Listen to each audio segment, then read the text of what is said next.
Hi friends, it's Terry Gaines. In this video, I'm going to give you all the assembly details to create this cute horse and sleigh 3D project that's perfect to put a couple chocolate nuggets in, and it is going to be a beautiful place setting.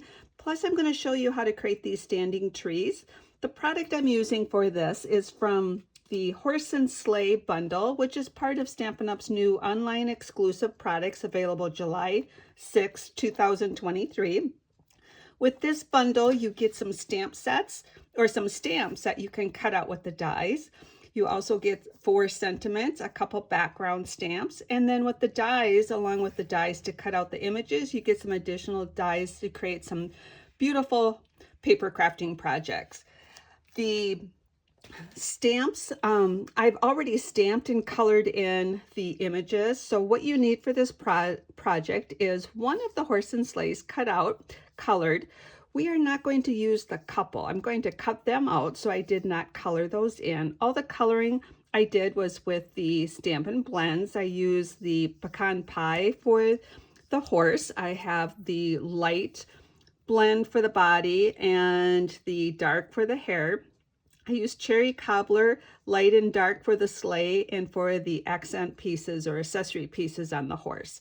Now for the second horse and sleigh, we do not need this stamped, and we actually don't want it stamped because you would see that on the side. So I only stamped the horse on this, but I cut out the horse and the sleigh.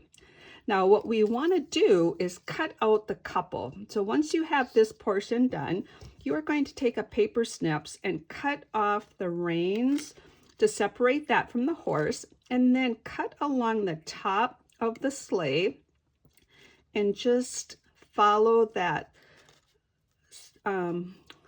stamped image outline and trim this right off, and you will have just the sleigh, and this one's going to be pulled by the horse. Now, when I'm done showing you this project, I do have a couple other cards that I created, one that I did this very same thing. Now we need to get that portion cut off of the back piece too. So I'm going to lay this right on top, take a pencil and use the pencil to outline the top of the sleigh. Then you can take your paper snips and again cut this part off, and then I'm going to attempt to cut the pencil line off too. Then I don't have to erase any remaining pencil line. So I'm going to go and cut this off. So once you have these 2 pieces ready, we've got those 2 pieces ready. Now we're going to create the bed that the chocolate sits in. I've printed this larger than it needs to be just so you can visually see. I also have a PDF you can download from my blog. It's createwithterrygaines.com. If you found me via YouTube, you can look in the text portion of this video and find a direct link to the blog post. So the overall size is 3 inches long by 1.5. It is scored at 1/4 and then at 1 1/4. And then in this direction, it's scored at 1 and at 2.5. That's going to create that base.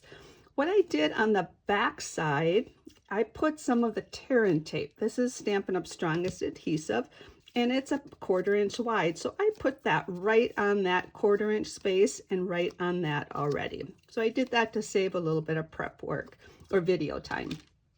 Now what I'm going to do is take right where, so on the 1/4 inch side, I'm going to snip a little triangle out at both of these score lines. So if I was to rotate it this way, it's at the 1 and at the 2.5 inch score line, but I have it upside down in this case. I'm going to snip that off.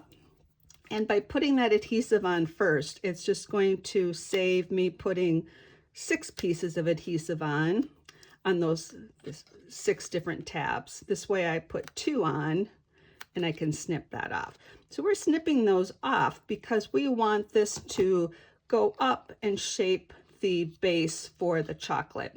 Now what we need to do is get this to be the right form before we attach it. So I'm going to use this as a guide And I'm going to set this down. I have not taken the backing off. The beauty of this tear and tape is you don't have to take the backing off.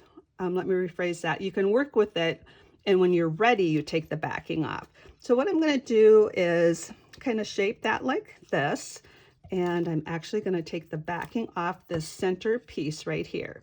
The center on the top, but not on the bottom. And what that's going to do is allow me to place this on the right. So I'm going to bring it closer to the camera. I'm lining it up to the bottom, and then I'm determining what that angle for the back is. So I'm going to place it like that and put that down. Then I'm going to go like this and get this to come up and place that down like that. Now I've got that shape. Now I'm just going to repeat that shape on this side. I'm going to take this backing off and get this one to be the same.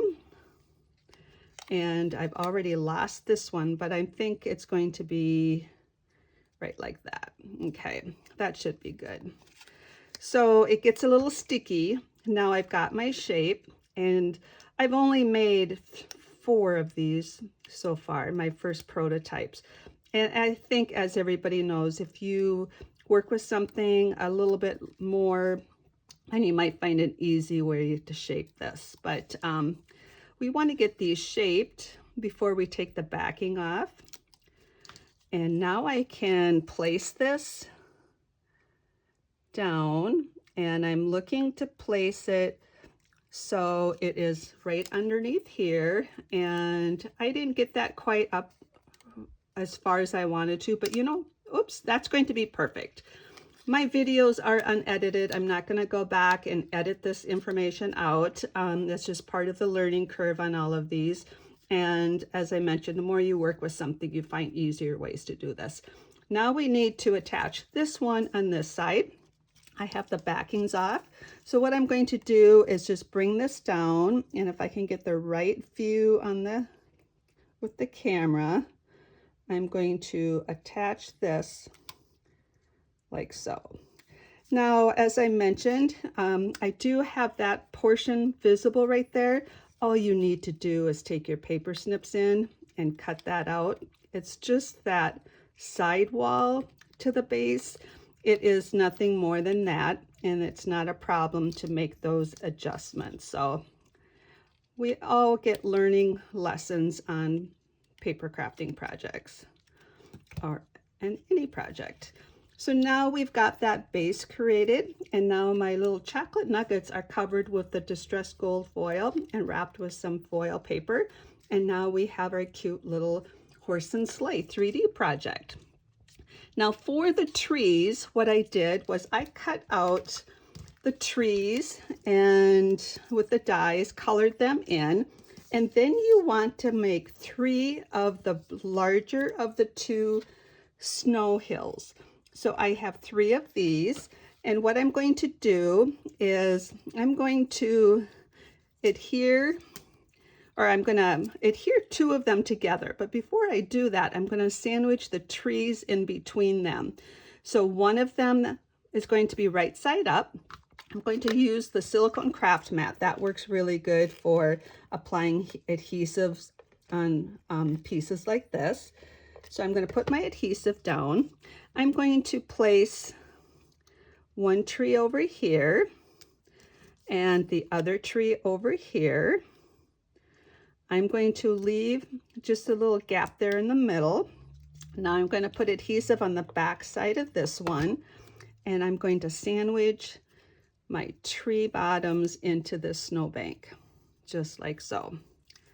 Now what I'm going to do is I'm going to take my paper snips and cut about in the center, down about halfway, and I'm actually going to take just a tiny sliver of cardstock out of there. Okay, just a little sliver like so. I have one more of these. Now this one's from the top, so this one I'm going to do from the bottom, and I'm going to take just a little sliver out of that one. Now I can take these 2, put them together like so, and that creates my stand for my trees so they will stand on the table. I hope you like this project. I've been having fun with the Horse and Sleigh Bundle. I want to show you a couple other cards that I've created with the bundle. Here is one that I did color in the couple. I actually used the cherry cobbler and the old olive. I did bring in the ivory and the bronze. On the background, I stamped with pecan pie. I colored in the trunks of the tree with the blends. I let all of that dry, and then I ran it through the timber folder, and then I have the adhesive snowflakes. The adhesive snowflakes are part of the collection of product. If you purchase the collection, you get these beautiful adhesive snowflakes, 3 different sizes, 3 different colors, copper, gold, and white. And then part of that collection is the designer series paper, which is 12 different double-sided prints. Let me grab this stack over here. 12 different double-sided prints with a background on one side and a pretty scenic view on the other side. You get 4 each, so 48 in the packet. And this is also available on July 6th.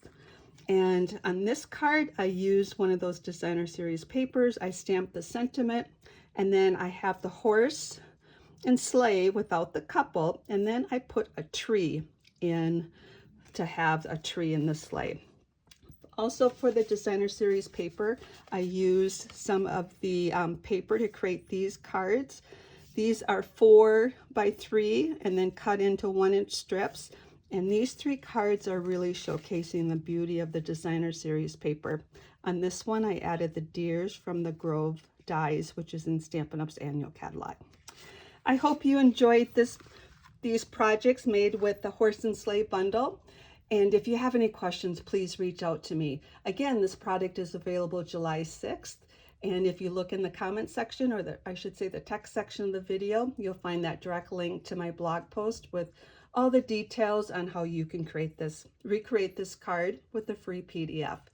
Thanks for stopping by. Take care and happy creating.